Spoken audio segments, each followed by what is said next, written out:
அஸ்ஸலாமு அலைக்கும் ரஹ்மத்துல்லாஹி வபரகாத்துஹு. அல் குர்ஆனில் கூறப்பட்ட நபி சுலைமான் அலைவசல்லாம் அவர்களின் வரலாற்றை குர்ஆன் மற்றும் ஹதீஸ் அடிப்படையில் தெரிந்து கொள்வோம் இன்ஷா அல்லாஹ். அல்லாஹு தாலா சுலைமான் நபி அவர்களுக்கு சிறு வயதில் புத்திசாலித்தனத்தையும் பிரச்சனைகளுக்கு தீர்வு வழங்கும் திறனையும் கொடுத்திருந்தான். சுலைமான் அலைவசல்லாம் அவர்கள் நபி தாவூத் அலைவசல்லாம் அவர்களின் மகன் ஆவார்கள். தாவூத் அலைவசல்லாம் அவர்கள் சிரியா நாட்டின் அரசராக இருந்தார்கள். தாவூத் அலைவசல்லாம் அவர்கள் இறந்த பிறகு சிரியா நாட்டின் அரசராக சுலைமான் அலைவசல்லாம் அவர்கள் சிம்மாசனத்தில் அமர்ந்தார்கள். சுலைமான் அலைவசல்லாம் அவர்கள் அல்லாஹ்விடம் ஒரு கோரிக்கை வைத்தார்கள். எவரும் அடைய முடியாத ஒரு அரசாங்கத்தை எனக்கு கொடு என்று அல்லாஹ்விடம் கோரிக்கை வைத்தார்கள். சுலைமான் அலைவசல்லாம் அவர்களின் இந்த கோரிக்கையை அல்லாஹ் ஏற்றுக்கொண்டான். எனவே எவருக்கும் வழங்கிடாத அரசாங்கத்தை அல்லாஹ் சுலைமான் அலைவசல்லாம் அவர்களுக்கு கொடுத்தான். மேலும் சுலைமான் அலைவசல்லாம் அவர்கள் பளிங்கு கற்களால் மாளிகைகளை கட்டி அதில் வாழ்ந்து வந்தார்கள். அல்லாஹு தாலா சுலைமான் அலைவசல்லாம் அவர்களுக்கு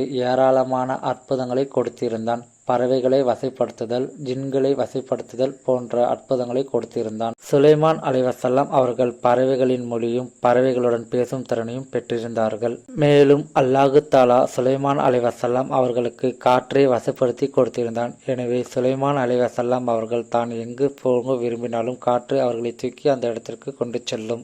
ஒரு முறை சுலைமான் அலைவசல்லாம் அவர்கள் தனது படையுடன் புறப்படும் போது அப்பொழுது எறும்புகள் சில அணிவகுத்து போய்கொண்டிருந்தது. அப்போது ஒரு எறும்பு கூறியது, சுலைமான் அலைவசல்லாம் அவர்களின் படை வருகிறது, எனவே நீங்கள் உங்கள் வீட்டுக்குள் செல்லுங்கள், இல்லை என்றால் அவர்களின் படை உங்களை மிதித்துவிடும் என்று கூறியது. அந்த எறும்பின் குரல் வெகு தொலைவில் இருக்கும் சுலைமான் அலைவசல்லாம் அவர்களின் காதில் கேட்டது.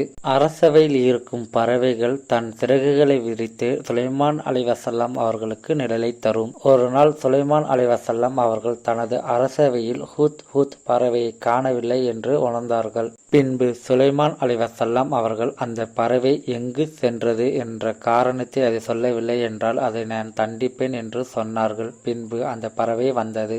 அந்த பறவை காரணத்தை கூறியது. நீங்கள் அறியாத ஒன்றை நான் அறிந்து வந்தேன் என்று கூறியது. சுலைமான் அலைவசல்லாம் அவர்கள் அந்த பறவையின் மீது உள்ள கோபத்தை விட்டுவிட்டு அதை என்ன என்று கேட்டார்கள். சஃபா என்ற ஒரு இடத்தில் பல்கிஸ் என்ற ஒரு ராணி ஆட்சி செய்வதை நான் பார்த்தேன் என்று கூறியது.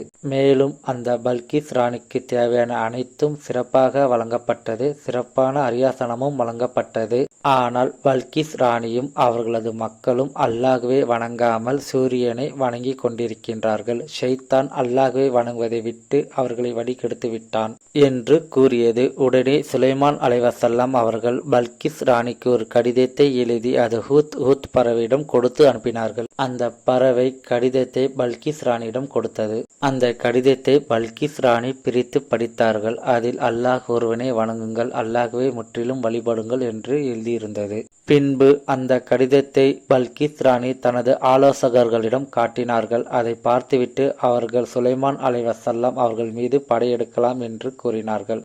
ஆனால் பல்கிஸ் ராணி சுலைமான் அலைவசல்லாம் அவர்களின் மீது போர் தொடுப்பதை தடுத்தார்கள். பின்பு சுலைமான் அலைவசல்லாம் அவர்களுக்கு பல்கிஸ் ராணி தனது ஆலோசகர்களிடம் விலைமதிப்பற்ற பரிசு பொருட்களை கொடுத்து அனுப்பினார்கள். அந்த பரிசு பொருட்களை சுலைமான் அலைவசல்லாம் அவர்கள் அதை வாங்கவில்லை, திருப்பி கொடுத்து விட்டார்கள். சுலைமான் அலைவசல்லாம் அவர்கள் கூறினார்கள், அல்லாஹு தாலா எனக்கு ஏராளமான பொருட்களை கொடுத்திருக்கின்றான், மேலும் அரியாசனத்தையும் கொடுத்திருக்கின்றான், எனவே எனக்கு இது வேண்டாம் என்று கூறினார்கள். பின்பு அந்த ஆலோசகர்களிடம், நீங்களும் உங்கள் நாட்டு மக்களும் அல்லாஹ்வை வணங்குங்கள், அல்லாஹ் ஒருவனே என்று கூறினார்கள். அப்படி இல்லை என்றால் உங்கள் நாட்டின் மீது நான் போர் தொடுப்பேன் என்று சுலைமான் அலைவசல்லாம் அவர்கள் கூறினார்கள். அதை கேட்ட அந்த ஆலோசகர்கள் பல்கிஸ் ராணியிடம் சென்று கூறினார்கள். உடனே பல்கிஸ் ராணி சுலைமான் அலைவசல்லாம் அவர்களை சந்திக்க விரும்பினார்கள். சுலைமான் அலைவசல்லாம் அவர்கள் பல்கிஸ் ராணியை சோதனை செய்ய வேண்டும் என்று முடிவு செய்தார்கள். உடனே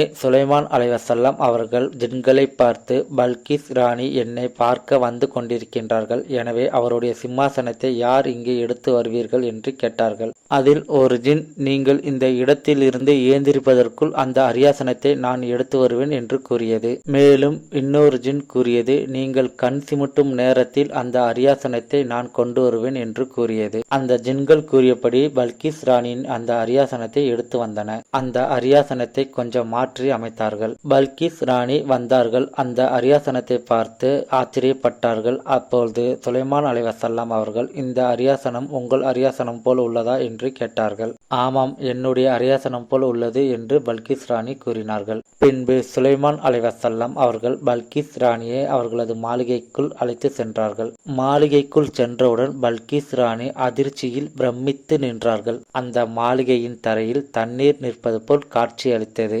அது தண்ணீர் தடாகம் என்று நினைத்து பல்கிஸ் ராணி தனது ஆடை தண்ணீரில் நனைந்துவிடும் என்று அந்த கீழாடையை உயர்த்தி பிடித்தார்கள். இதை பார்த்த சுலைமான் அலைஹிஸ்ஸலாம் அவர்கள் பல்கிஸ் ராணியிடம், இது பளிங்கு கற்களால் கட்டப்பட்ட தரை, இது தண்ணீர் தடாகம் இல்லை என்று கூறினார்கள். இதை அனைத்தையும் பார்த்துவிட்டு பல்கிஸ் ராணி தனது நாட்டிற்கு சென்றார்கள்.